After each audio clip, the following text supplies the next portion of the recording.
एक दिन की बात है। अकबर बादशाह अपने महल के बाग में टहल रहे थे। उनके चेहरे पर चिंता की अजीब सी गहरी लकीरें थी। बेचैनी इतनी ज्यादा थी कि महल के अधिकारियों ने भी फुसफुसाना शुरू कर दिया। आखिर बादशाह सलामत इतने परेशान क्यों दिख रहे हैं? इधर उधर से अटकलें लगाई जाने लगी। कुछ बोले शायद किसी दुश्मन राज्य ने युद्ध की धमकी दे दी है, तो कुछ ने कहा जरूर खजाने में कोई बड़ी चोरी हुई होगी। लेकिन हकीकत इन सब से बिल्कुल अलग थी। बादशाह की परेशानी कुछ और ही थी। और जब बीरबल दरबार में पहुंचे तो बादशाह ने लंबी सांस छोड़ते हुए कहा, बीरबल तुम आ गए, तुम्हें इस समस्या का हल निकालना होगा। बीरबल ने मुस्कुरा कर कहा, जहां पनाह है, पहले तो मुझे यह तो पता चले कि समस्या क्या है। अकबर ने अपनी आंखें ऊपर कर ली और जैसे ही बोलने को हुए तभी महल के एक कोने में से जोरदार धमाका हुआ। बीरबल ने चौंक कर देखा तो सामने एक अजीब नजारा था। एक ऊंट महल के अंदर दौड़ता हुआ चला आ रहा था और उसके पीछे पीछे पूरे महल के सैनिक, नौकर चाकर और महावत भाग रहे थे।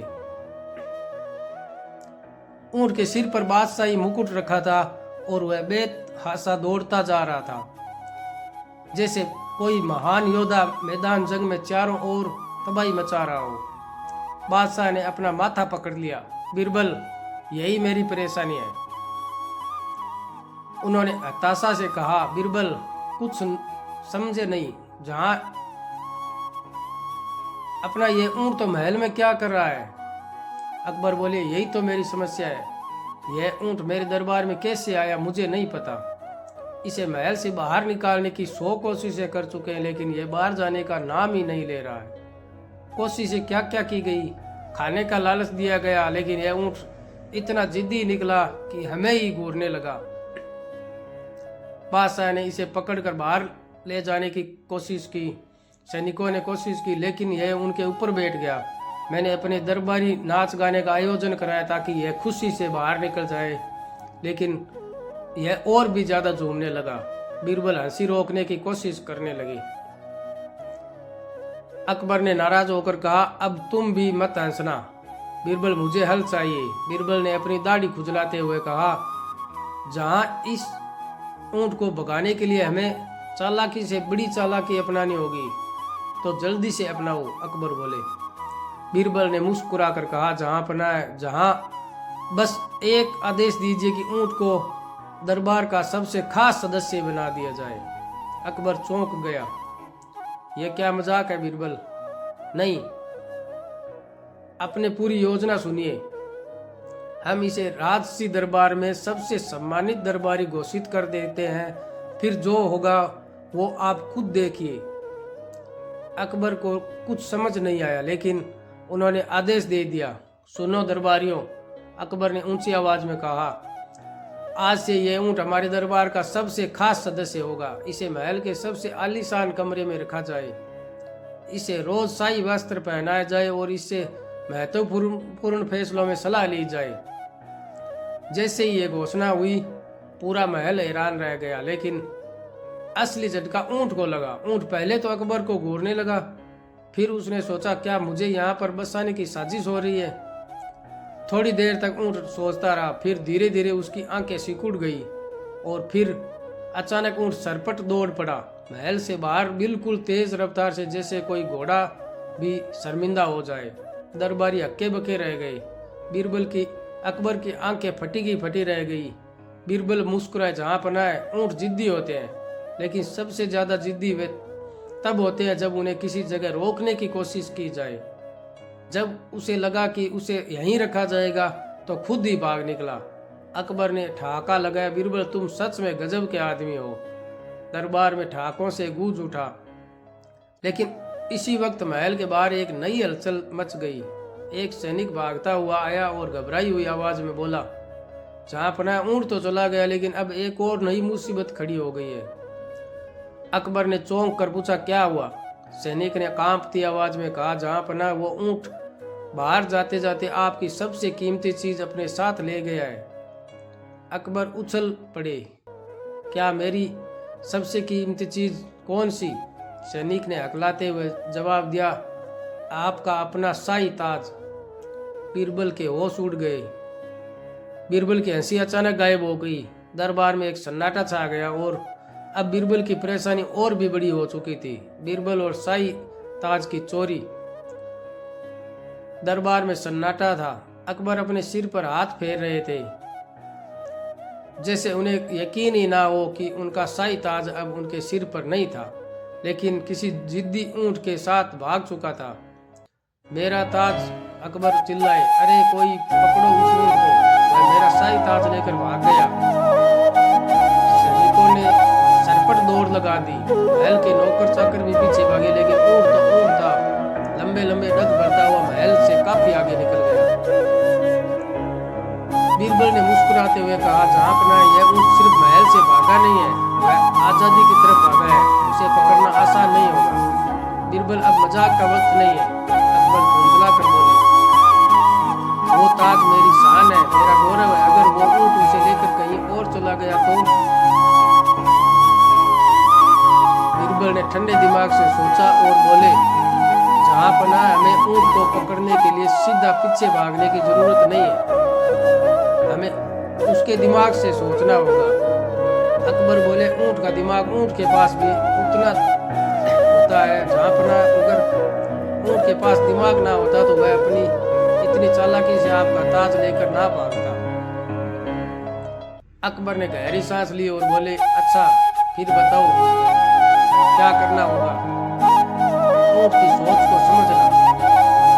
बीरबल ने महल के घुड़सवारों को बुलाया और कहा, तुम सब ऊंट का पीछा मत करो, उसके बजाय चारों दिशाओं में जाकर पता करो कि ऊंट किस दिशा में गया है।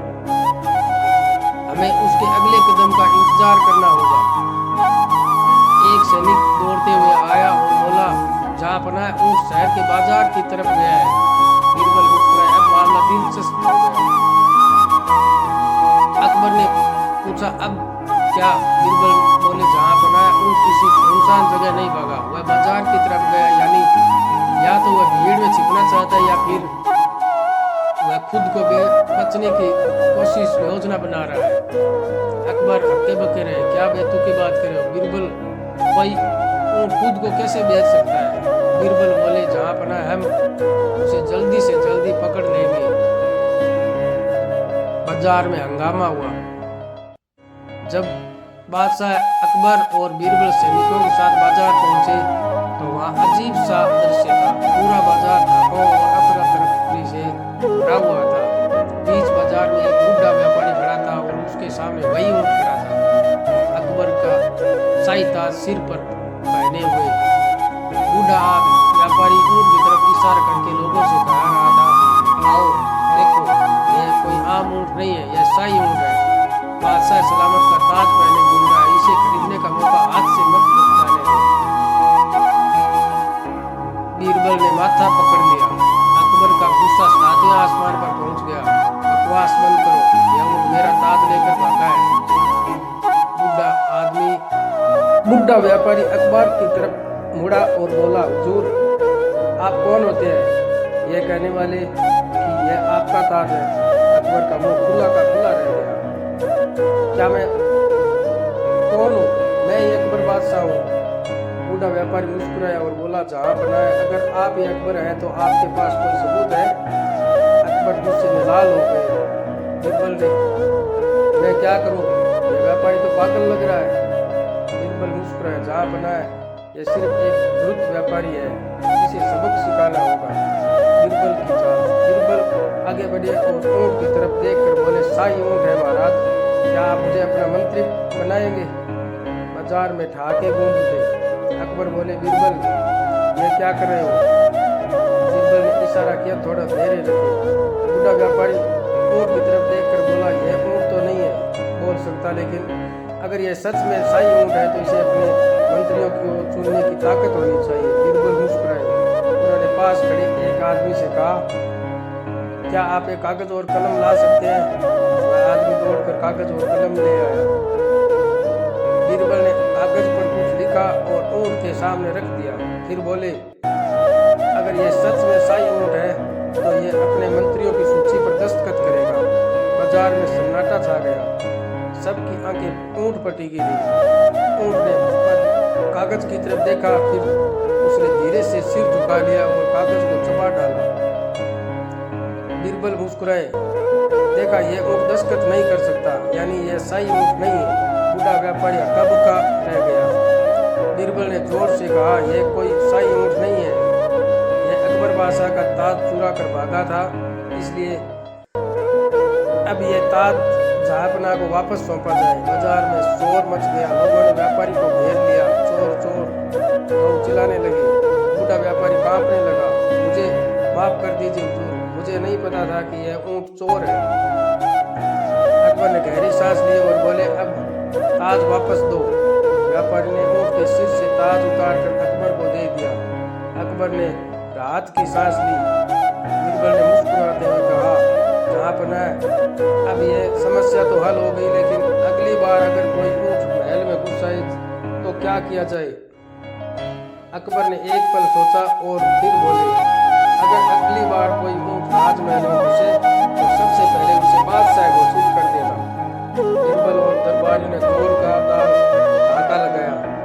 बीरबल ने अकबर से कहा, जहांपनाह, आप अपना ताज आपने देख लिया कि समस्या कितनी भी अजीब क्यों न हो, हल हमेशा चतुराई से ही निकलता है। अकबर ने मुस्कुरा कर कहा, बीरबल, तुम्हारी बुद्धिमानी से ही मेरी सबसे बड़ी ताकत है।